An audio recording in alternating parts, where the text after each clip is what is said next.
And it's just it's the car that has the wow factor. It just kind of gets you here, and it's the one that you would like to have in your driveway.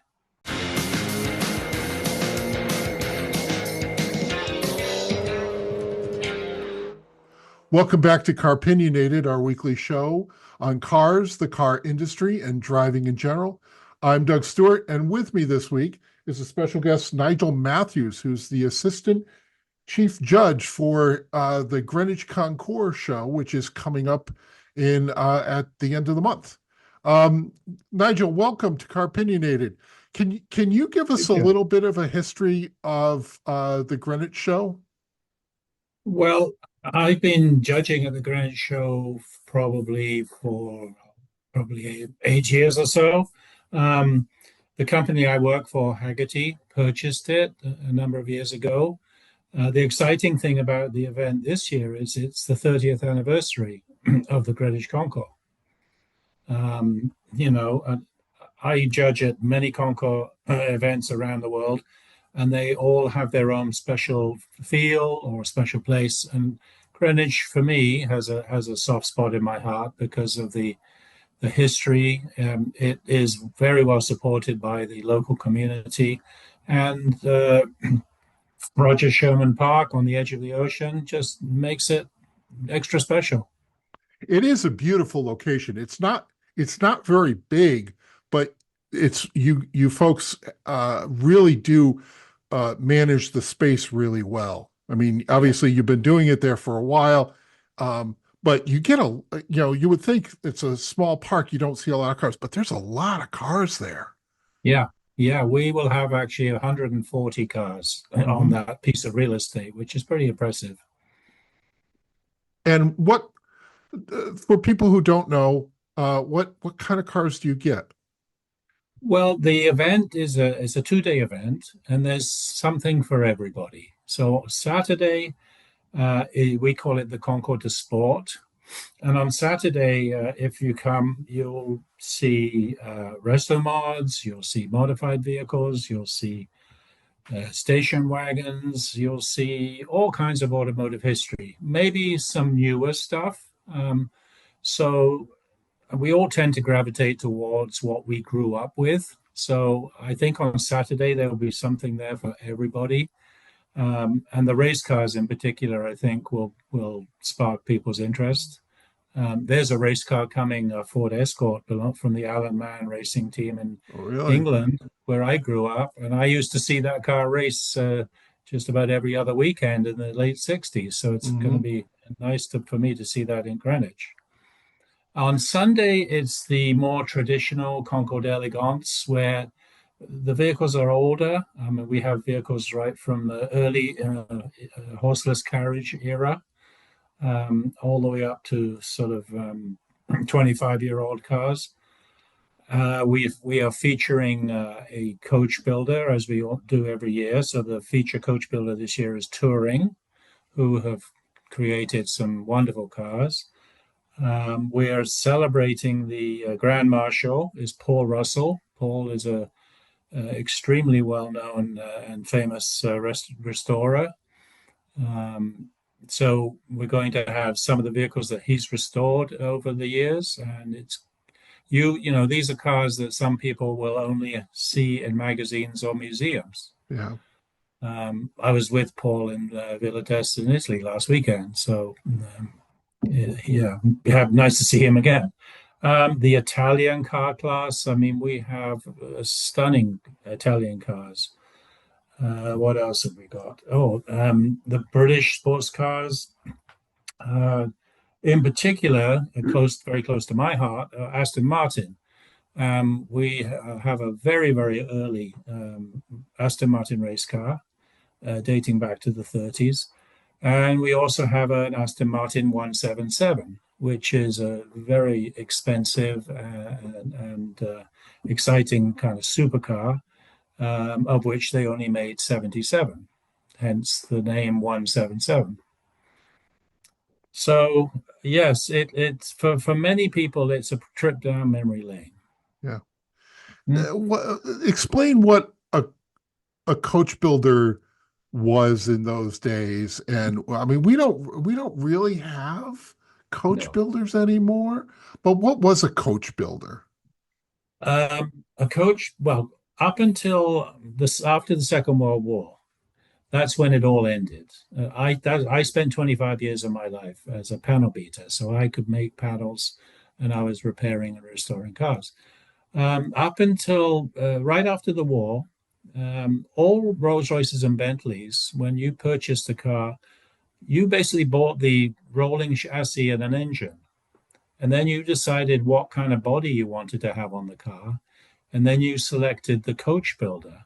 And Mm, these coach builders had different styles. mm, So these were coach built cars, and that's how it worked. And then after the war, all those coach building firms just slowly disappeared, and cars became mass produced, and were everything, all the panels were just pressed steel, mhm, and the cars were built by the manufacturers.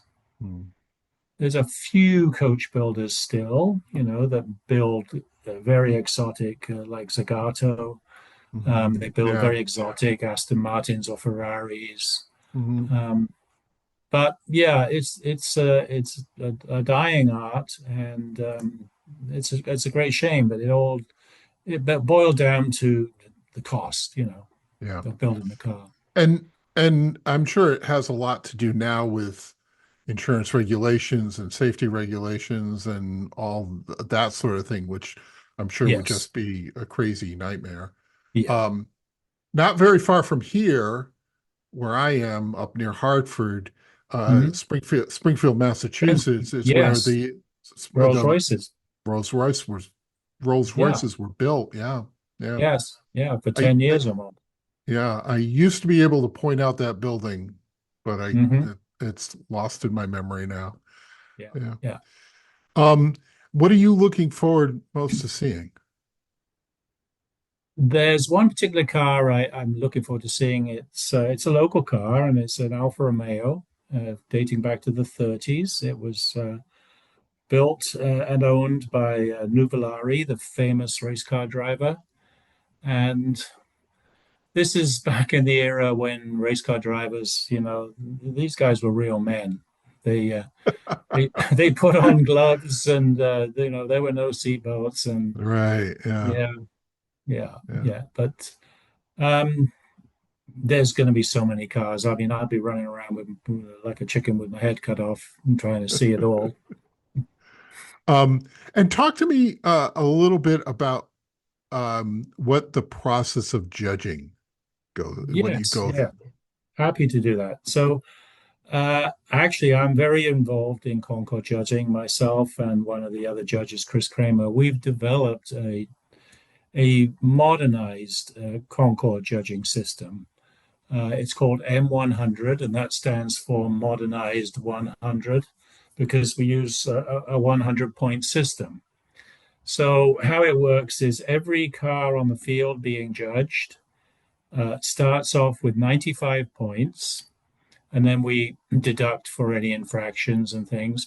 We're actually harsher on cars that are over restored than on cars that have some natural patina and signs of usage, because Mhm. cars are meant to be driven. So we start with 95 points. If the team of two judges can come to a result of a first and a second and third place using the 95 points, let's say one car gets 95, one 93, and one 90, that's perfect. We stop there. But if the judges get into a situation where there's a car in the class that they feel they need to bring it up, maybe by one position or something for some reason, they now have a tool. We've given them a tool where they have 5 points to use subjectively at their discretion. This all happened because at an event that we were at many years ago, the Ferrari class was rather a poor showing, and they had quite a few modern Ferraris. Um, and they had a 1959 Ferrari 250 TDF, which won its class at Le Mans. But judging technically for the nuts and bolts and the patina and the paint finish and everything, the car that won was the 2015 Ferrari, which spends all its time in the garage and never sees a drop of water.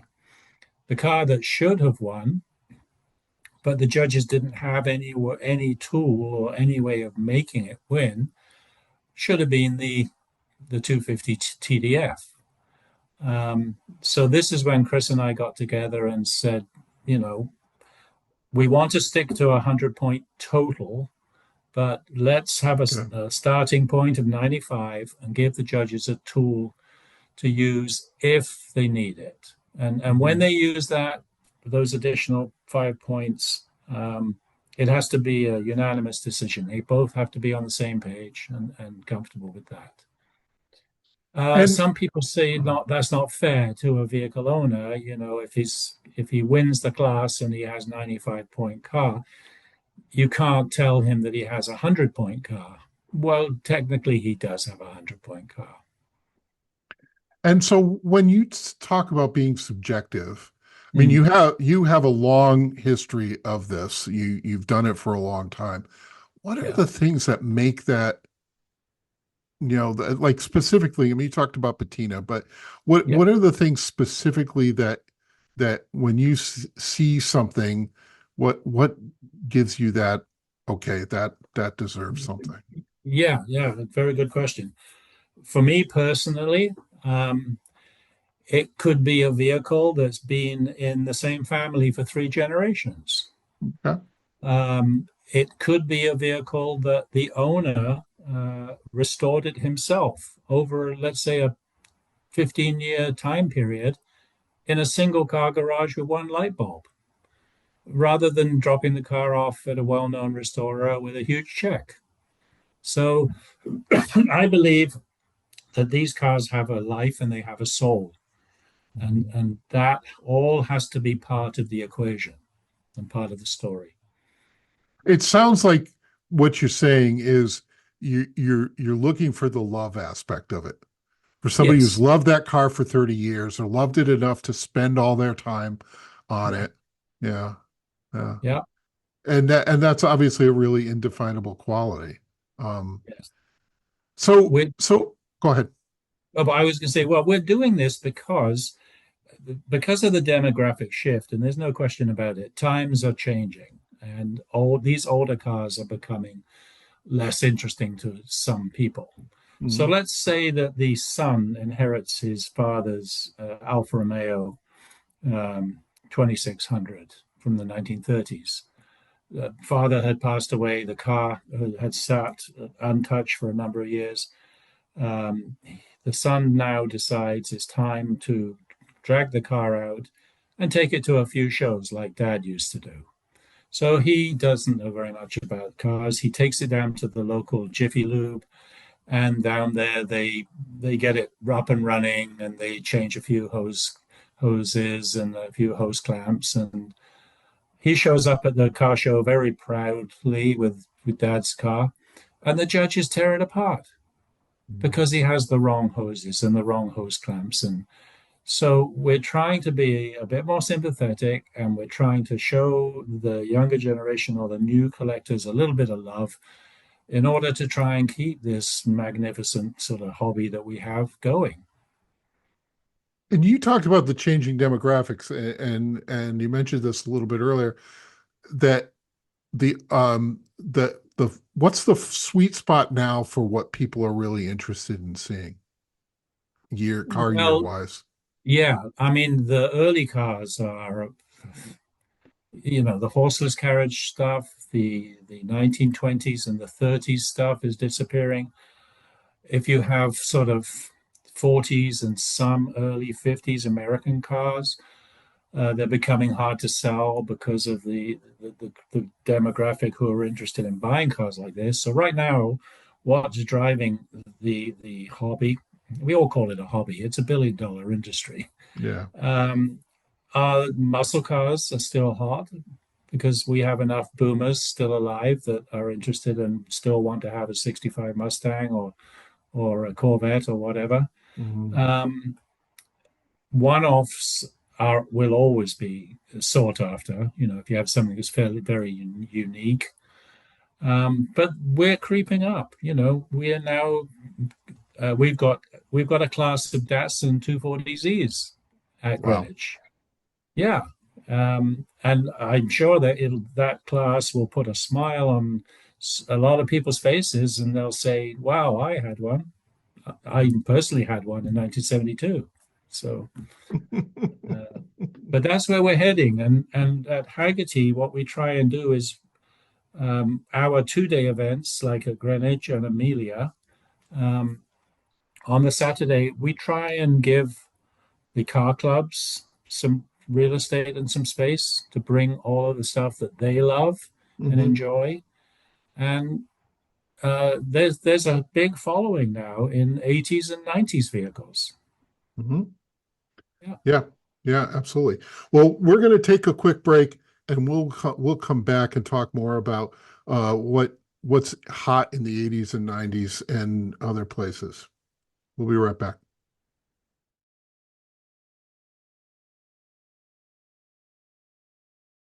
We're back with Nigel Matthews from the Greenwich Concours, which is coming up this weekend. Um, Nigel, you talked a little bit about the 80s and 90s cars, which are becoming really, really popular. Is there something in there that is really striking people's interest? Um, I'll I'll probably turn the clock back a little bit. I think the younger generation are not quite as fortunate as the boomers. They don't have the sort of disposable income Okay. that we've been fortunate enough to have because of the world's economy and the way times are changing. Um, I said, it's back to what you grew up with. Well, I've got a 45-year-old son, and his passion, as you can probably guess, is Subaru WRX STIs and Honda Preludes and things like that. Mhm. And we really are seeing an interest of Japanese collectibles. I mean, Okay. a few years ago, well, I remember many years ago, people used to say, "Oh, a Volkswagen Beetle like that will never be collectible." And I heard the same story about Japanese cars many years ago. Hmm. And if you go to a Cars and Coffee, any Cars and Coffee, you'll see so many Japanese cars. And now that the JDM cars are being allowed to come into the country from Hmm. from Japan, um, yeah, this is where people's interest lies. Talk to me about Haggerty and what Haggerty is about and how they're involved in car shows across the country. Oh, Haggerty is. I used to describe Haggerty as the world's largest lifestyle automotive brand because we are involved with everything. And when I joined the company 16 years ago, uh, there were 500 employees and we all knew each other by name, and, Yeah. and it's exploded. McKeel Haggerty's mission is to save driving because, yeah, there is a fear down the road that we're going to lose the internal combustion engine vehicles and fuel and things like that. So we're very involved we're more than just a company that insures these vehicles, and we insure these vehicles on a very special policy where you, the owner, agree with the insurer as to the value of your car. And heaven forbid, when something goes wrong, there's no arguing, there's no mucking about. You know exactly what you're going to get paid, which is a little bit different to the standard market policies, where you've basically got to prove your loss. But we're really involved in everything. The media side of Haggerty is huge, and it's Haggerty Canada, Haggerty UK, and Haggerty USA. We pump out so much stuff, I really don't know how we do it, It's a to be lot. honest. It It's a is a lot. lot. And it's Yeah. good. I mean, it's Yeah. it's some of my favorite stuff. I'll be honest Yeah. with you. We have some fabulous writers, and we're in the auction business. We just had a very successful auction in Villa d'Este in Italy. Um, there's not many things that classic car automotive wise that we don't do or we don't touch. Mhm.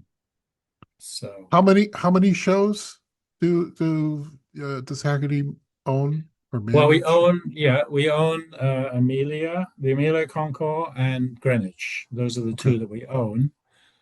We used to have one in Detroit, um, but we do a big event in Monterey during Monterey Week called Okay. Motor Lux, and we're involved in. You'll see Haggerty staff at just about any regional car show that you go to. Hmm. And the I mean, my experience, I've only gone to Greenwich twice. It's a little bit of a hike for me, but Yeah. it's something I really enjoyed, and I went 2017, I Hmm. believe, and I went 2 years ago. And I mean, I thought 2017 was fine. It was, interesting. They had it set up really well. But I really thought that when I went 2 years ago, that there had been a change for the better. It was like it was here and now it's here. Like it was at a high Mm. level, but it got even higher. I thought that the people that were brought in were really interesting. Ed Welburn, I believe, from who used to work Yep. for GM, was there, um, and talking about like his history in the cars. They had a bunch of people who, were you could listen to talk about it, and it was fascinating to me. And at my heart, I'm a logistics guy. Hmm. So just seeing all this work is really, and done well, is really good. I really appreciate it. And Yeah. the other thing I wanted to say about it is like you can have just as much fun in the parking lots. Oh, absolutely. And in the parking lot, getting back to something that, another thing that Haggerty does, we put on rides and drives. So we will bring a fleet of cars up from the Haggerty collection in Traverse City, and people will be able to have the opportunity to either drive some of these old cars or just go for a ride in them as a passenger. This is something that we do at events all over North America, where we get together with car clubs and we invite the car club members to bring their vehicles, Mhm. standard transmission vehicles, and we get young people in the driver's seat and give them the opportunity to learn and drive a manual transmission car. And I've done it many times, and I've been to events where owners have brought their E-types and their Ferraris, and Wow. you look at these kids behind the wheel and they're grinning from ear to ear. Yeah. And you can imagine the conversation on the Monday morning when they go to school and they tell somebody they were driving an Aston Martin. They won't believe them. Yeah, that's that, given the neighborhood, it's probably not an uncommon thing in Greenwich.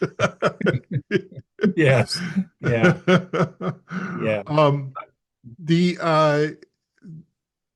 you said about 140 cars, you said? Yeah. We'll Is have that a hundred. Yeah. and is that 140 over cars. the both days? Is that, or are you 140 each day? Yeah, over the 2 days. Yeah. Okay. Yeah. Now, do you see stuff year to year? Do you see, are the same cars being brought there, or are there new, different cars? We try most Concours events try and have fresh vehicles every time. Like I'm involved with a couple of Concours events where we have a 3-year rule, so you can't bring Okay. the same car back. At Pebble Beach, they have a 10-year rule. Oh, wow. Yep, yeah. So you can only take a car back to Pebble Beach in under 10 years if they want it. If they have a special class that they need it for. Yeah. Um, and talk to me a little bit about what we talked about, like you're judging, but is there something when you look at a car that's there, and maybe you don't know anything about it, but this is top notch. This is, the top of the heap. What's that Nine times, indefinable? yeah, 9 times out of 10, before you start judging. We try and not have more than 8 cars in a class because Hmm. we only basically have 15 minutes per car to get the Hmm. job done. You usually walk up and down the row and have a look, and at that point, you will have a good idea of which of those 8 cars is going to be the class winner. And it's just it's the car that has the wow factor. It just kind of gets you here, and it's the one that you would like to have in your driveway. It's basically as simple as that. Hmm. But it is such a treat to judge cars, and particularly judge a car that you've never heard of or seen before. That's what I love. I mean, I've been doing this. I've been in the car industry for over 53 years, and it makes my day when I come across something new. That happened to me in Italy last weekend with a car. What was that? What car was that? It was called a Mechanica, and it was a Michelotti designed car. So it had an Italian coach built body, but it had a 289 Ford V8 engine in it.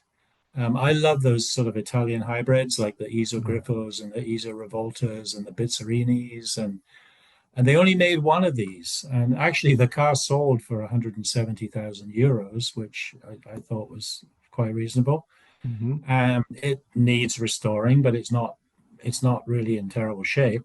But if you purchase that car, you would be invited to every and any Concours on the planet because it is so special. Yeah. We're going to wrap up. Anything else you want to add about the show? No, I would just encourage people to come. If you've never been to a Concours, come and experience it. I think you'll get hooked. There's something for everybody, so you can bring the whole family and just have a wonderful time. Great. All right. Nigel Matthews, thank you for joining us here at Car-Pinionated. And remember that you can watch old episodes on our YouTube channel. And with that, we will see you next time.